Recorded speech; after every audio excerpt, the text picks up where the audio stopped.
بسم اللہ الرحمن الرحیم۔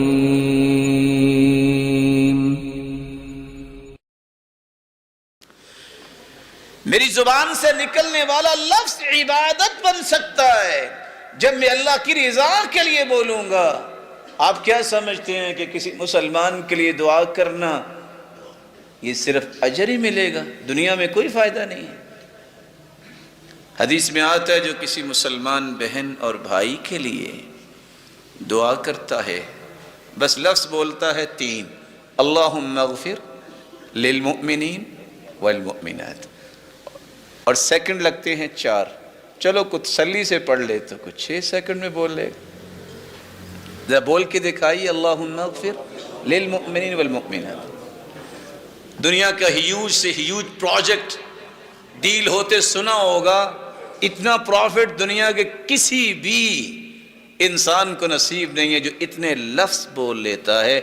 جب سے کائنات بنی ہے، جب قیامت آئے گی، اس دوران جتنے بھی مومن مرد تھے اور ہیں اور ہوں گے اور مومنہ عورتیں جتنی تعداد میں ہوں گے، اتنے 3 حرف 6 سیکنڈ میں بولنے سے اللہ اتنی تعداد میں نیکیاں اس کے نام اعمال میں لکھ دیتے۔ یہ تو آخرت کی بات ہوگی نا۔ حدیث میں آتا ہے دعوت المرء المسلم بظہر الغیب مستجابہ عند رأسه ملک موکل به یقول آمین ولک بمثل۔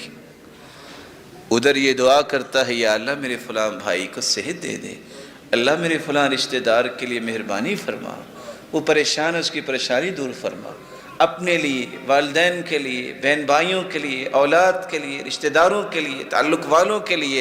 یہ دعا کرنا کوئی معمولی بات نہیں ہے۔ ادھر دعا میں اور آپ کرتے ہیں، میرے اور آپ کے ساتھ آسمان سے ایک فرشتہ نازل ہو جاتا ہے اور وہ کہہ رہا ہوتا ہے آمین آمین۔ جب دعا ختم ہوتی ہے تو ساتھ ہی کہتے ہیں یا اللہ اس کی دعا پہ تو میں نے بھی آمین کہہ دی، یا اللہ یہ ساری دعائیں اس کے لیے بھی قبول فرما۔ فرشتہ ہمارے لیے دعا کر دیتا۔ جس کے لیے فرشتہ دعا کرے اس سے بڑا بھی کوئی خوش نصیب ہو سکتا ہے؟ یا